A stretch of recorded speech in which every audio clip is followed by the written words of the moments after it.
জনপ্রিয় তামিল সিনেমার কোনো শুটিং সেট ভেবে থাকলে আপনি ভুল করছেন। ক্যামেরার চোখে অবারিত সবুজের বুক চিড়ে যিনি ছুটে চলছেন গ্রামের পর গ্রাম, তিনি নওগাঁ জেলার মহাদেবপুর ও বদলগাছি উপজেলার লাখো মানুষের সাহসের প্রতিচ্ছবি। কারো চোখে বাস্তবের নায়ক, কারো কাছে জীবন গড়ার কাণ্ডারি, কেউ বা কল্পনার মানুষ পটে তাকে এ যুগের শার্লক হোমস হিসেবেই খোদাই করে রেখেছেন তিনি ফজলে হুদা বাবুল। আপনাদের দোয়া দরকার এবং সকালে ভোরে আপনারা ভোট দিতে যাবেন এবং আপনাদের যেগুলো আত্মীয় স্বজন আছে, আপনাদের যেসব আত্মীয় স্বজন আছে আপনারা তাদেরকেও বলবেন যে আমাদের ছেলে, আমাদের সন্তান, তোমরা নির্দ্বিধায় ভোট দাও, তার মাধ্যমে কোনো দুর্নীতি হবে না, কোনো খারাপ কাজ হবে না। গল্প, কবিতা, উপন্যাস কিংবা সিনেমার কল্পকাহিনীর কোনো নায়ক নয়, বরং তিনি গণমানুষের উত্থানে পতনে, উন্নয়নে, উৎপাদনে, ক্ষুধা তৃষ্ণা কিংবা রোদ বৃষ্টি ঝড়ঝাপটার কবলে অগণন অদৃশ্য অনিশ্চয়তার এক দূরদর্শী রাহবার।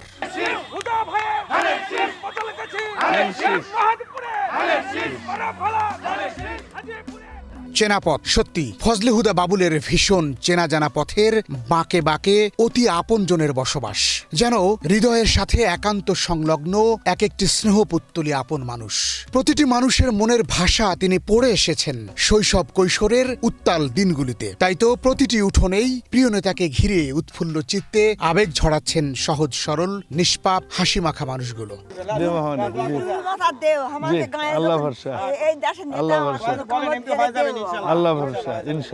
এইসব ধুলোমাখা পথ বেয়ে স্কুলে যেতেন বিএনপি মনোনীত আজকের এই ধানের শীষের কাণ্ডারি।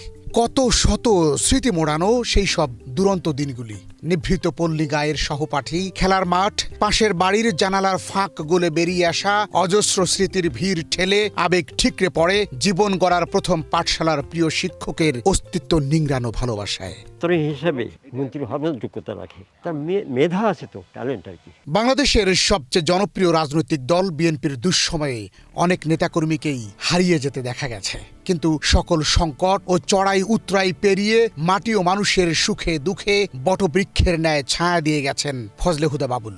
ছোটবেলা থেকে তাকে যেভাবে দেখেছি, গ্রাম বাংলা, গ্রামের প্রকৃতি, সেই প্রকৃতি এবং গ্রামের মানুষকে ছোট থেকেই এর প্রতি তার একটা ভিন্ন রকম টান ছিল, গ্রামীণ জনপদের প্রতি। তো সেই অর্থে এখন উনি নির্বাচিত হন, আমি বিশ্বাস করি এই গ্রামীণ জনপদের শিক্ষা এবং অর্থনৈতিক কর্মকাণ্ড প্রতিটা সেক্টরে তার দ্বারা উন্নতি হবে। নওগাঁ ৩ ভিন্ন। এখানে বিএনপির বাবুল তার কর্মীদের পাশে থেকে মনোবল চাঙ্গা থেকে শুরু করে শহীদ প্রেসিডেন্ট জিয়াউর রহমান বীরুত্তমের আদর্শকে উচ্চকিত করেছেন। পতিত স্বৈরাচার ফ্যাসিস্ট হাসিনার সময়ে যখন বিএনপি ক্ষমতা থেকে অনেক দূরে, তখন এ আসনের অনেক নেতাকর্মীর বিরুদ্ধে অসংখ্য মিথ্যা ও রাজনৈতিক মামলা দায়ের করা হয়। তাদের আইনি জটিলতায়, আর্থিক সংকটে সব সময় পাশে ছিলেন ফজলে হুদা বাবুল। তৃণমূল পর্যায়ে সকলের কাছে জনপ্রিয়, এবং সে যদি আল্লাহর রহমতে নির্বাচিত হয়, এই বদলগাছি মহাদেবপুরের উন্নয়ন সাধিত হবে এবং এলাকার থেকে আমার মনে হয় দুর্নীতি, চাঁদাবাজি এলা সব দূর হবে তার নেতৃত্বে। ফজলে হুদা বাবুল বাল্যকাল থেকেই বিভিন্ন জনসেবামূলক কাজের সঙ্গে জড়িত। 1987 সালে 8ম শ্রেণীতে ট্যালেন্ট পুলে বৃত্তি পান তিনি। পরিবারের অঢেল সম্পত্তি না থাকলেও তার ভিতরের মানবিকতা জেগে উঠেছিল তখনই। 8ম শ্রেণীতে পাওয়া বৃত্তির সম্পূর্ণ টাকা দরিদ্র ছাত্রছাত্রী এবং গরিব দুঃখী মানুষের মাঝে তিনি বিলিয়ে দিয়েছিলেন। বাবুল এলাকায় যখন রাজনীতি শুরু করে, তার আগে থেকে সে সামাজিক কার্যক্রমে তার অংশগ্রহণ ছিল।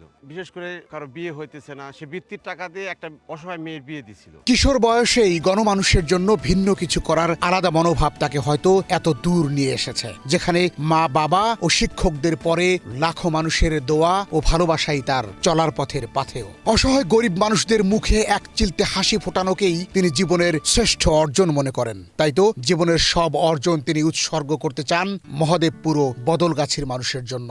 এই শিক্ষিত জনগোষ্ঠীর কর্মসংস্থানের যদি কোনো কারখানা স্থাপন করে 2 উপজেলায় করতে পারি, সেইটা করব। তিনি ঢাকা বিশ্ববিদ্যালয়ের একজন অত্যন্ত মেধাবী ছাত্র।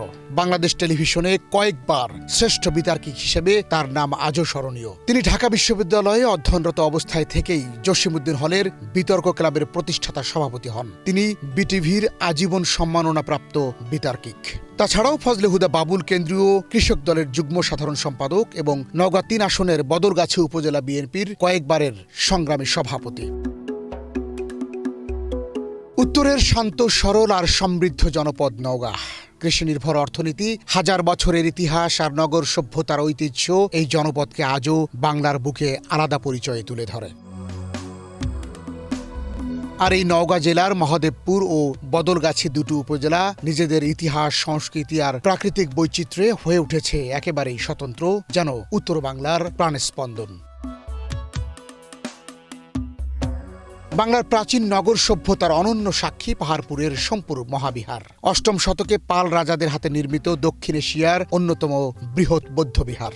শিক্ষা কেন্দ্র, ধ্যানকুঠি, ভিক্ষুকদের আবাস, রাজকীয় স্থাপনা থেকে শুরু করে বাণিজ্য কেন্দ্রের অস্তিত্ব, সব মিলিয়ে এটি ছিল এক পরিপূর্ণ নগর ব্যবস্থার কেন্দ্রবিন্দু। আর সেই ইতিহাসই বদলগাছিকে করেছে আরও সমৃদ্ধ। হাজার বছরের প্রাচীন নগর সভ্যতার চিহ্ন বুকে নিয়ে আজও দাঁড়িয়ে আছে বদলগাছি, কিন্তু সেই মহিমার ধারাবাহিকতা আর নেই। ছোট যমুনার পাড়ের এই জনপদে এখন যেন এক অবহেলিত নামহীন নগরী। রাস্তার বেহাল দশা, অবকাঠামোর স্থবিরতা সবই বলে দেয় দশকের পর দশক এখানে উন্নয়নের ছোঁয়া লাগেনি। বিশেষ করে আওয়ামী লীগের দীর্ঘ শাসন আমলে বদলগাছির মানুষ সবচেয়ে বেশি বঞ্চিত হয়েছে। তাদের জীবনমান বদলে দেওয়ার মতো উল্লেখযোগ্য কোনো প্রকল্পই নেওয়া হয়নি এই জনপদের জন্য। আমি বলবো নওগাঁ সদরের কাছাকাছি হওয়ার পরে বদলগাছির উন্নয়নটা তেমন হয়নি। বদলগাছির রাস্তাঘাট, তারপরে বিভিন্ন জনসেবামূলক যে কাজগুলো দরকার আমাদের জন্য, সেগুলোতে আমরা অনেক পিছিয়ে আছি। পাশাপাশি মহাদেবপুর বা নজিপুর এই উপজেলা, পত্নীতলা এই উপজেলাগুলো যদি আমরা দেখব যে এই উপজেলাগুলোর অনেক বেশি উন্নতি হয়েছে।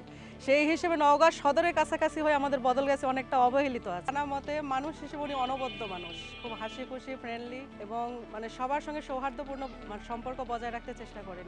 দলমতের কথা বলবো না, আমি বলবো যে জাত কুল নির্বিশেষে আর কি এই কথা বলবো। বিশ্বাস করি এবং আমরা এটা মনে প্রাণে জানি, এটা আমরা ধারণ করি যে অবশ্যই আমাদের এলাকার অভূতপূর্ব উন্নয়ন হবে। দ্বিধা রাখে না আর কি।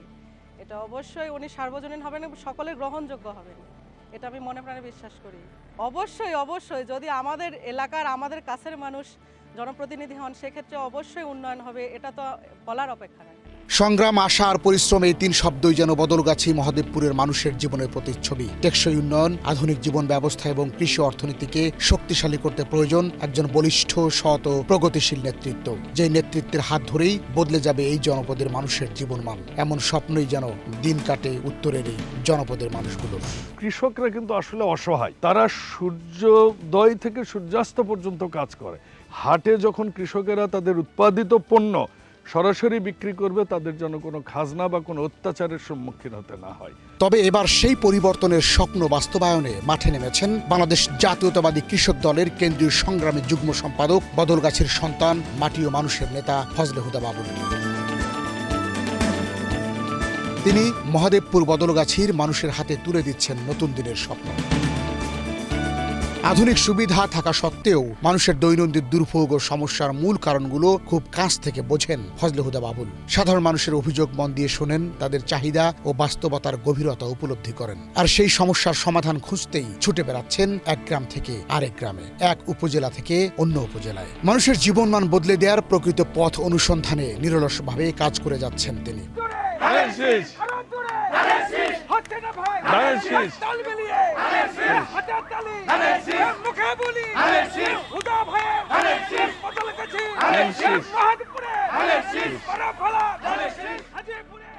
ইতোমধ্যেই সাধারণ ভোটারদের মন জয় করে ফেলেছেন তিনি। নতুন দিনের স্বপ্ন বাস্তবায়নে তার প্রতি আস্থা আরো দৃঢ় হচ্ছে মেহনতি মানুষের মাঝে। তো ওটাই তো কে বলতে আসছে, এখন আসলো যাবে, দেখবো তো আমরাও তো কেমন কে যাই ভালো করবে তাকে তো দেওয়া লাগবে। যেটা হয়তো কাছে যেটা আছে সেটাই তো এখন চাওয়া যাবে, যে কাছে আছে এখন দেওয়াই না। কাছে থাকতে কি দূরে যাবে ভোট, সেটা তো যাবে না। যেন ওর কাছে যাই বলা পারি বা ওর সাথে মিশা পারি, এরকমই তো হামা করে দরকার। না যদি মিশি আর ওই যদি না মিশে, তাহলে হামা করে আবার ভোট দিয়ে তো ইয়া হবে না। আর তার যদি পরিচয় থাকে, সে জন্য যদি হামা করে মিশে থাকে, তাহলে তো ভালো। ওর সাথে যদি মিশা পারি, আমরা গল্প করা পারি, এটাই তো আমরা চাই। প্রার্থী হিসেবে যে আমাদের সব কিছুতে পাশে থাকবে, যে কোনো সমস্যাতে সুযোগ সুবিধা দিবে একটু আর কি। আমাদের একটাই চাওয়া, পড়াশোনা করে ইউনিভার্সিটিতে যাওয়া, তারপর চাকরি বাকরি কিছু করা। আমাদের চাকরি বাকরিতে যদি কোনো সমস্যা হয়, তার আমাদের পাশে থাকা, এরকমই আর কি। দেশের কৃষি মানচিত্রে অত্যন্ত গুরুত্বপূর্ণ এই দুটি উপজেলার কৃষকের সঙ্গে তার সম্পর্ক গভীর ও আন্তরিক। সময় পেলেই তিনি ছুটে যান মাঠে, কৃষকের কাছে, শুনে নেন তাদের কথা, বোঝার চেষ্টা করেন তাদের প্রয়োজন। উন্নত আধুনিক শিক্ষা ব্যবস্থার প্রসার না হওয়ায় বদলগাছি ও মহাদেবপুরের মতো জনপদে মানুষের জীবিকা এখনো সীমাবদ্ধ কয়েকটি প্রচলিত পেশার মধ্যেই। কর্মসংস্থানের সুযোগের ঘাটতিও এখানে দীর্ঘদিনের বাস্তবতা। এই স্থবিরতা কাটাতে এবং স্থানীয় মানুষের জন্য নতুন কর্মক্ষেত্র তৈরিতে টেকসই উন্নয়ন পরিকল্পনা প্রণয়ন ও বাস্তবায়নকে অগ্রাধিকার দিতে চান ফজলে হুদা। বিএনপির মনোনয়ন পাওয়ার পর থেকেই মহাদেবপুর ও বদলগাছির মানুষ উষ্ণ অভিনন্দনে বরণ করে নিয়েছেন ফজলে হুদা বাবুলকে। জনসংযোগে তিনি যেখানেই গেছেন, ভোটাররা তাকে আন্তরিকতায় স্বাগত জানিয়েছেন। প্রিয় নেতা কাছে আসতেই স্থানীয়রা তুলে ধরছেন নিজেদের এলাকার নানা সমস্যা ও প্রত্যাশার কথা। উত্তরের এই জনপদের মানুষের ভাগ্যের আমূল পরিবর্তনের যে স্বপ্ন এলাকাবাসী ফজলে হুদা বাবুলের প্রতি রেখেছেন, সেই লক্ষ্য পূরণেই তিনি কাজ করতে চান সততার সঙ্গে। ইকোনমিক জোন তৈরি করার জন্য যে অবকাঠামো লাগে, সেই অবকাঠামোগুলো করা হচ্ছে সুদূর প্রসারী। এগুলো আমরা বলতে পারবো, কিন্তু অ্যাকচুয়ালি করাটা আমাদের জন্য খুব কষ্টকর হবে। আমাদের মহাদেবপুর বদলগাছির প্রেক্ষাপটে যদি আমরা কর্মসংস্থান তৈরি করতে চাই, ওয়ালাইকুম সালাম, সেটা হচ্ছে যে আপনাদের এখানে বদলগাছিটা হচ্ছে আপনার পটলের জায়গা, আলুর জায়গা, বেগুনের জায়গা। আমাদের আলুর কোল্ড স্টোরেজ আছে, কিন্তু এই যে আপনার আম, পটল, বেগুন, ফুলকপি, এগুলো সংরক্ষণের জন্য কোনো ব্যবস্থা নাই। এগুলোর জন্য যদি আমরা কোল্ড চেইন করতে পারি, এই ফসলগুলোকে যদি আমরা 1-1.5 মাস ধরে রাখার ব্যবস্থা করতে পারি, তাহলে কৃষকেরা উপকৃত হবেন, ভালো মূল্য পাবে। এটা একটা। আরেকটা হচ্ছে মহাদেবপুর হচ্ছে ধানের জায়গা। এখানে অনেক ধানের কারখানা আছে, আপনার এসিআই, আকিস কিংবা প্রাণ বা নাবিল, তাদের আছে, কিন্তু এই ধানের অটোমেটিক রাইস মিলগুলোতে কিন্তু লেবার ইনসেন্টিভ না। আমার ইচ্ছা হচ্ছে যে আমরা যদি এখানে হালকা ইন্ডাস্ট্রি করতে পারি, যেমন আপনার যেটা হালকা লাইট ইঞ্জিনিয়ারিং ফ্যাক্টরি যেগুলো বলে, যেটাতে মানুষ বেশি লাগে। আমি মনে করি গার্মেন্টস ইন্ডাস্ট্রি আমাদের পুরাতন হয়ে গেছে। এখন আমরা যদি লাইট ইঞ্জিনিয়ারিংয়ের বিভিন্ন ইন্ডাস্ট্রি স্থাপন করতে পারি, আমরা ব্যাপক কর্মসংস্থান করতে পারবো। সুযোগ পেলে ফজরের নামাজ শেষে নিজের নির্বাচনী এলাকায় বেরিয়ে পড়েন ফজলে হুদা। কুয়াশা ভেজা শীতের ভোরে ছুটে যান প্রিয় ছোট যমুনার তীরে। সূর্য ওঠার প্রথম আলোয় সাধারণ মানুষের মতোই সরল জীবন তার। পথের মানুষের সঙ্গে কথা বলে জানতে চান তাদের চাওয়া পাওয়া, সমস্যা ও আশা আকাঙ্ক্ষার নানান কথা। নগর 3 সংসদীয় আসনে বসবাস করেন উল্লেখযোগ্য সংখ্যক আদিবাসী হিন্দু সম্প্রদায়ের মানুষ। তাদের জীবনমান উন্নয়নে এর আগে কার্যকরভাবে কেউ এগিয়ে আসেনি। তবে এবারের প্রিয় নেতা ফজলে হুদা বাবুলকে ঘিরেই তাদের প্রত্যাশা বেড়েছে বহুগুণ। নতুন দিনের স্বপ্নে আশায় বুক বাঁধছেন তারা। তার প্রতি মানুষের আস্থা ও ভরসার কথা স্পষ্ট হয়ে ওঠে মুখে মুখে। হ্যাঁ, বিপুল ভোটে হুদা ভাইয়ের পাস করবে। হ্যাঁ, হুদা ভাই ছাড়া আমরা কিছু জানি না, কিছু বুঝবও না। হুদা ভাই যেখানে, আমরা আদিবাসীরা হিন্দু ধর্ম এবং আমাদের মুসলমান ধর্ম সবাই এক জায়গাতেই আমরা আনন্দ রূপে যায় ভোট দিব। আমরা ভোট দেবো, সবাই আমরা হুদা ভাইকে দেবো, ভালোর জন্য, আমাদের ভালোর জন্য, ভালোবাসার কারণে। আমাদেরকে ভালোবাসে, শ্রদ্ধা করে, স্নেহ করে, আমাদের প্রতি প্রেম ভালোবাসা, আমাদেরকে প্রচুরভাবেই ভালোবাসে। ধর্ম, বর্ণ কিংবা মতভেদের বাধা না মেনে তিনি পৌঁছে যান সবার কাছে। সামাজিক নানা অনুষ্ঠানে তার সক্রিয় উপস্থিতি এবং মানুষ তাকে যেভাবে গ্রহণ করছে, তাই প্রমাণ করে তিনি ইতিমধ্যেই একজন অসাম্প্রদায়িক ও সার্বজনীন নেতা হয়ে উঠেছেন। রাজনীতির মাঠে নতুন কিছু শিখতে ফজলে হুদা আজও সুযোগ পেলেই ছুটে যান প্রিয় শিক্ষকদের কাছে। শিক্ষকরাও মুগ্ধ তার জনপ্রিয়তা দেখে। তারা বিশ্বাস করেন তার মেধা, জনপ্রিয়তা, উদার ও দানশীল মন ভোটের মাঠে তাকে সাফল্য এনে দেবে। তাদের বিশ্বাস ফজলে হুদার হাতেই এই অঞ্চলের শিক্ষার মান ও সাধারণ মানুষের জীবনমান উন্নত হবে। যে সবাইকে একেবারে খোলা মনে ওর মার্কাই কাজ করতে হবে, বহুত কাজ করতে হবে। তার ভোটটা কাজ করতে হবে, ভোট দিতে হবে ওর মার্কায়, বাবুল মার্কায়, মানে নিঃসন্দেহ। মানে দিয়ে যাক, ভালো হবে। এলাকার উন্নয়নের জন্য, মানুষের ভালোর জন্য এরকম লোকের দরকার আছে। অতএব কোনো দ্বিধাদ্বন্দ্ব না করে একেবারে নিঃসন্দেহে তার নওগাঁর মহাদেবপুর প্রাচীনকাল থেকেই ধান চাষ এবং চাল কলের জন্য পরিচিত। এই অঞ্চলের অর্থনীতি অনেকাংশেই চাল এবং ধানের উপর নির্ভরশীল। সাম্প্রতিককালে এখানে অনেক আধুনিক চাল কল স্থাপিত হয়েছে। এবার ফজলে হুদা চান এই চাল কল শিল্পকে আরো আধুনিক ও গতিশীল করে গড়ে তোলার মাধ্যমে মহাদেবপুরকে শুধু কৃষিভিত্তিক নয়, শিল্প সংযুক্ত অর্থনৈতিক কেন্দ্র হিসেবে গড়ে তুলতে, যা সমগ্র এলাকার উন্নয়ন তো বটেই, চালিকা শক্তি হয়ে উঠবে গোটা বাংলাদেশের। মহাদেবপুর হচ্ছে ধানের জায়গা। এখানে অনেক ধানের কারখানা আছে, আপনার এসিআই, আকিজ কিংবা প্রাণ বা নাবিল, তাদের আছে, কিন্তু এই ধানের অটোমেটিক রাইস মিলগুলোতে কিন্তু লেবার ইনসেন্টিভ না। আমার ইচ্ছা হচ্ছে যে আমরা যদি এখানে হালকা ইন্ডাস্ট্রি করতে পারি, যেমন আপনার যেটা হালকা লাইট ইঞ্জিনিয়ারিং ফ্যাক্টরি যেগুলো বলে, যেটাতে মানুষ বেশি লাগে। আমি মনে করি গার্মেন্টস ইন্ডাস্ট্রি আমাদের পুরাতন হয়ে গেছে। এখন আমরা যদি লাইট ইঞ্জিনিয়ারিংয়ের বিভিন্ন ইন্ডাস্ট্রি স্থাপন করতে পারি, আমরা ব্যাপক কর্মসংস্থান করতে পারবো।